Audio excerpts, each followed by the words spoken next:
হাতে গোনা আর কয়েকদিনের মধ্যেই লোকসভা নির্বাচনের নির্ঘণ্ট ঘোষণা হতে চলেছে। এই নির্বাচনকে পাখির চোখ করে আজ শিলিগুড়িতে দেশের প্রধানমন্ত্রী নরেন্দ্র মোদীর জনসভা রয়েছে। বিকেল ৩টের সময় প্রধানমন্ত্রী জনসভায় আসার কথা। এই জনসভা থেকে তিনি উত্তরবঙ্গের বিভিন্ন জেলার উন্নয়নমূলক কাজের ঘোষণা করবেন বলে বিজেপি সূত্রে খবর।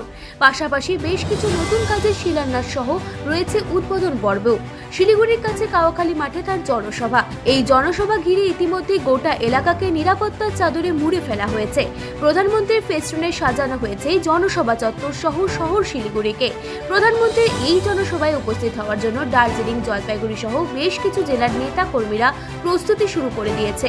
সভাস্থলে মঞ্চ বাঁধার কাজ সম্পন্ন হয়ে গিয়েছে। মাঠ পরিদর্শনে বিজেপি নেতা কর্মীদের আনাগানা অব্যাহত। প্রশাসনিক তৎপরতাও রয়েছে তুঙ্গে। লোকসভা নির্বাচনে উত্তরবঙ্গে ভালো ফল করে আসছে বিজেপি। তবে গত 5 বছরে তিস্তা মহানন্দা নদী বেয়ে রাজনৈতিক জল অনেক দূর গড়িয়েছে। এবার লোকসভা নির্বাচনে উত্তরবঙ্গের ভালো ফল করা বিজেপির কাছে বড় চ্যালেঞ্জ। সেই চ্যালেঞ্জকেই বাস্তবায়িত করার লক্ষ্যে প্রধানমন্ত্রীর এই জনসভা। দিনের এই জনসভা থেকে প্রধানমন্ত্রী উত্তরবঙ্গবাসীদের জন্য কি বার্তা দেন সেদিকেই তাকিয়ে গোটা উত্তরবঙ্গবাসী।